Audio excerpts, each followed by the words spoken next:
大家好，欢迎收看这期的公子视频。那么今天很多人都在网上讨论一个事件，就是在英国的伦敦一个著名的涂鸦艺术街，叫做红砖巷 Brick Lane。 在这个地方呢，有一面墙曾经都是涂鸦，结果被几个中国留学生连夜全部涂抹掉了，然后换上了24个大字，中国政府宣传的社会主义核心价值观，其中包括富强、民主、文明、和谐、自由、平等、公正、法治、爱国、敬业、诚信、友善，一共24个字。在过去，这面墙都是各式各样的涂鸦，过去是这个样子的。然后我们再看，经过一晚上几个中国留学生的创作之后，这堵墙变成了现在这个样子。他们在一边涂抹，一边还拍下了视频，并且合影留念。我们可以看到这些照片，有一个人发了小红书说，我们在伦敦刷了一堵墙，充分弘扬社会主义核心价值观，说地点在 Brick Lane， 欢迎大家打卡。做完这件事情之后，也确实有很多人去打卡，但是这些人去打卡不是拍照留念，而是去做二次创作，因为他们看到这个24个大字，心里很不舒服，觉得缺了点什么东西，所以很多人都在上边再次涂鸦。有人在这24个社会主义核心价值观的这个词汇的前面都加了一个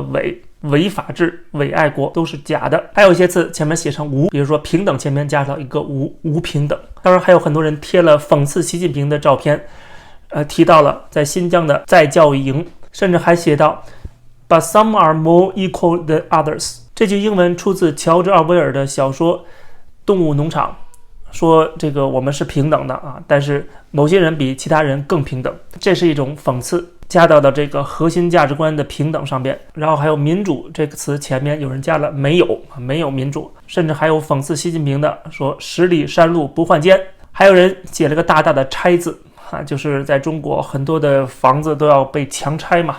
这个在被拆迁之前都会写一个拆字啊，准备要拆掉这个地方。还有文明这个词下面有人加了一个往后的一个箭头，就是文明在倒退。民主下面还有人写到404 not found， 这是我们上中国的网站看中国的文章经常遇到的，就是页面消失了，被和谐了，被审查了，被删除了。爱国这个2个字旁边还有人写到我爱国，但是国不爱我。法治这个词就更引起大家的愤慨了，其中有人提到 COVID， 有人提到铁链女，把法治这个词用铁链给拴上，还有写到没有天灾只有人祸。和谐这个词旁边也有人用英文写到 Remember June 4th， 记住8964事件。本来这是中国的爱国小粉红在英国伦敦创造出的爱国墙，结果很快就变成了辱华墙。变成辱华墙之后，也如他们所愿，确实有更多的人来打卡了，甚至参与活动的人，他的身份也被曝光出来，说这个策划者本人和跟他一起参与这个活动的这几个留学生都是来自于英国艺术学院。然后有一个人说是这个策划者，说这个人根本就是一个人渣，虽然看似好像学了点艺术，懂点艺术理论，然后说起来头头是道的，但是实际上他这个人品极差，说他装同性恋混入女生的小圈子，甚至旅游时候跟女生同房，还触碰女生肢体部位，被发现之后还以受到过心理刺激来做借口，甚至还有挖到他的2021年在杭州的时候，甚至偷别人的这个手撕鸡的外卖，结果被当地派出所这个行政拘留5天。然后他的同学说，他不仅偷外卖，转租同学回国时的房子少了2个月钱，不光把别人的房子弄得很乱，还偷房子里的家具。然后说他曾经尾随纠缠一个女生，对她进行性骚扰，还把这些拍下来说是自己的艺术。另外他毁坏别人的艺术品，把别人正在展览的作品全部撕下来，然后换成他找到的艺术家的作品，还说这是行为艺术。当然这些是没有任何证据的，只是有人这样的曝光他我们不能够直接就指责他一定都做过这些事情但是确实在中国的官方网站上可以查到这个他曾经被行政处罚的结果通知，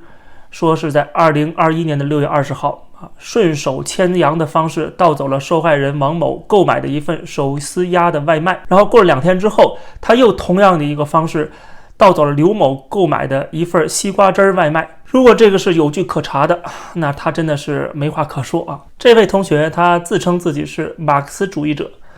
他的这种行为也确实践行了马克思主义理论啊。马克思主义理论当中的阶级斗争曾经不就被用来作为这些犯罪行为的挡箭牌、护身符吗？他们去搞地下黑社会组织，去偷盗、去抢劫、去绑架，他们把这些伤天害理的行为都可以合理化为2个字：革命。毛泽东说了，革命不是请客吃饭，那是什么呢？那就是杀人放火嘛。人家要实现的是马克思主义，实现的是共产主义，人类大同。偷你一个西瓜汁儿跟手撕鸭，那算得了什么呢？所以看到这些人就觉得很可笑嘛。他们活在自己的小世界当中，对吧？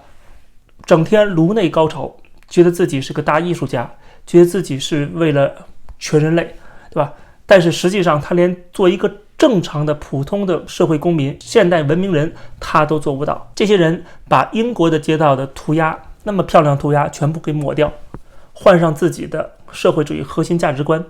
首先这本身就是对其他那些人的创作的不尊重，对吧？你如果能够找到一些缝隙，你自己有创作没有问题，对吧？那你不能够严重的破坏。它不只是破坏了，不只是说在别人的涂鸦基础上去涂鸦，而是他直接把所有的涂鸦全部抹掉，全部用白色油漆涂掉，然后他印上自己的字儿。这是第一点。第二点，哪怕你这么做没有违法，大家都是自由创作、自由发挥，对吧？旧的不去，新的不来。 OK， 那好，那你新的东西也没有见到多好啊，你这个艺术没见到比别的艺术更好啊。虽然艺术是因人而异的，是完全出自于解读人的角度，到底如何去评判一个艺术价值。但问题是，你把在中国大街小巷随处可见的这个社会主义核心价值观，这24个拼凑而成的一个大杂烩啊，你又重新复制到英国的伦敦的街头，我就想问，这哪有艺术价值可言？艺术的价值到底是什么？我觉得我们应该去好好的反思一下。艺术的价值，我觉得最重要的，它是应该直指人内心最柔软的地方，因为它要反映出的是人性的善良。它应该让我们每一个人，即使是来自不同的国家，有来自不同的背景，有着完全不同的社会经历的不同的人群，都能够产生共鸣。这个才是艺术最高的价值。而如何能够产生共鸣，那就是人性。它反映出的是普世价值当中人性的光辉。如果所谓的艺术作品，它反映出的是在某个国家的某个政党的政治宣传口号，奴役人民、违背普世价值的这种意识形态，那它称不上是艺术，它也没有任何艺术价值。所以他们把中国大陆的随处可见的这些政治标语移植过来放在这个伦敦，没有看出有任何的艺术价值。我完全不知道他们是怎么想的，他们到底是想让看到这些字的人产生出什么样的共鸣呢？那么像我这样作为在中国北京出生长大、生在红旗下长在春风里的这样的一个普通的北京市民，你难道是想在英国来宣传中国的社会主义核心价值观吗？难道你希望把英国也变成你祖国那个样子吗？如果你真的是想这样的话，你为什么不在中国待着？为什么要出国呢？对不对？你出了国，还要把中国的那一套意识形态给带过来。这套意识形态不仅要洗脑污染中国人，你还要拿过来洗脑外国人，洗脑一个西方社会。那你就充当了这种专制文化的输出的作用。那么当然还有另外一种情况不能排除，就是你贴上去之后是为了讽刺。因为你知道这些所谓核心价值观，把这些所有的美好的词汇拼凑在一起，其实说明这个国家是没有一个核心价值的。如果我们去推敲这24个字12个词，每一项你都可以发现这个国家完全没有按照他们所宣传的那样子，这个国家的领导人也没有这样的文明意识，这些词汇只是沦为了宣传口号而已。那么这就是一种虚假的宣传，是一种欺骗，是一种谎言。所以你把这些谎言放在英国街头，那是不是在讽刺中国没有体现出社会主义核心价值观，完全是在欺骗人民？那你就是一种讽刺，对吧？那么好了，那如果是一种讽刺的话，现在不是这个效果更好吗？对吧？在这个基础上，很多人加强了创作，把很多的在中国发生的一些真实的事件全都写出来，不管是铁链女还是大白啊，各种各样的社会现象把它贴出来，这就构成了更完整的一个讽刺的艺术。那么我很开心看到现在所体现出的就是我刚才讲到的第二种，它真正产生出了很多人去参与创作的这种积极性，而且也让这个艺术作品更加的完整，更加的丰富，更加的有讽刺的效果。但是很可惜，我没有看出这些中国留学生他们有这样的觉悟。他们很可能一开始做这件事情就抱着我刚刚说的第一种态度去，就是他们怀念中国的这些街头的政治宣传口号，他们想把这些移植到海外来。他们很明显是没有真正的深刻认识中国社会和中国政治的，所以说他们非常的 too young too simple sometimes naive， 他们完全没有想到一个爱国墙迅速变成了辱华墙。所以说他们一个个的把自己在小红书上那些账号都删除了，他们完全没想到自己却成了反华分子的帮凶，然后无意中创造出了一个反共的社会文化现象。我觉得特别有意思啊！从这一点上来看，我觉得我们还应该感谢他们。这件事情在这2天已经开始发酵，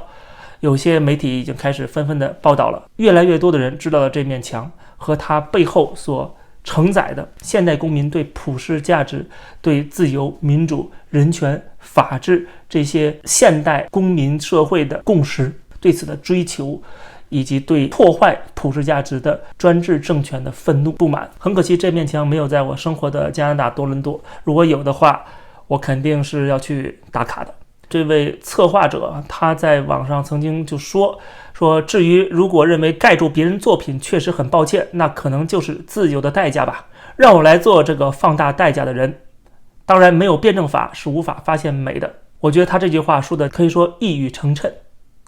对吧？他覆盖了别人，但是别人也在覆盖他，他也没什么可抱怨的，毕竟按照他说的这是自由的代价。然后他说没有辩证法是无法发现美的，这句话也是点睛之笔。确实本来是爱国之墙变成恨国之墙，你没有辩证法当然发现不了其中的美。